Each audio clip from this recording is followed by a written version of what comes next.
असा व्लॉग बनवायची माझी पहिलीच वेळ आहे. म्हणजे आयडियाच नाही मला व्लॉग कसा बनवतात. माझं चॅनेल बनवून बरेच दिवस झाले. मी नेहमी शॉर्ट्स व्हिडिओ वगैरे अपलोड करते, पण कधी व्लॉग अपलोड केला नाही. तर म्हणलं चला आज बघूयात बनवून.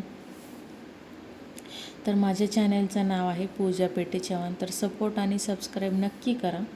आज हा व्हिडिओ बनवायचं कारण आहे कारण पुण्यनगरीतील धनकवडीमध्ये सद्गुरू शंकर बाबा मठ आहे आणि आज शंकर बाबा प्रकट दिन सोहळा आहे.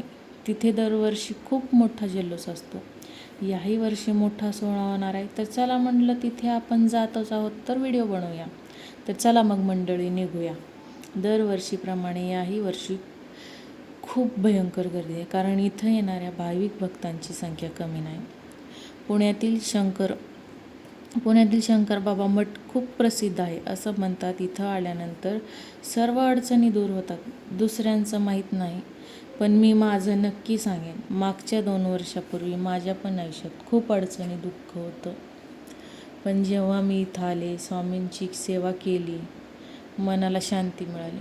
म्हणजे मला माहीतच नव्हतं स्वामी कशा असतात. स्वामींची सेवा केल्यानंतर एवढं मिळतं म्हणण्यापेक्षा मन शांत होतं असं मी म्हणेन. एका दिवशी ना मी असंच इंस्टावर रील पाहत होते, तेव्हा मला अचानक एक स्वामींचा व्हिडिओ आलेला. तो व्हिडिओ पाहिला आणि तेव्हापासून मला पण स्वामींचं वेड लागलं.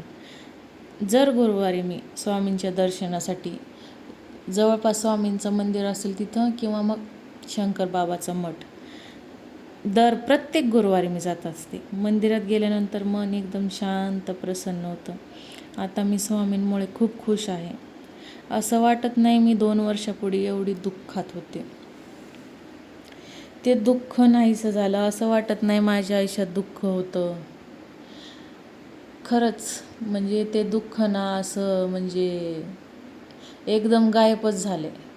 आणि आता स्वामींनी मला एवढी साथ दिली ना, म्हणजे मला जे हवं होतं ते सगळं दिलं आणि आणखीन पण देतच आहेत स्वामी. त्यांची सेवा करण्याचं भाग्य मला मिळालं. माझं नशीब म्हणेन मी की मला स्वामींची सेवा करता येत आहे. त्यांचा आशीर्वाद नेहमी सोबत असावा असं मला वाटतं. आणि गाईज, तुम्हाला हा व्हिडिओ कसा वाटला मला नक्की तुम्ही कमेंट करून नक्की सांगाल. कारण हा माझा फर्स्ट व्हिडिओ आहे जो मी असा बोलून अपलोड करते. तर काही चुका वगैरे झाल्या असतील तर नक्की कमेंट करून सांगा.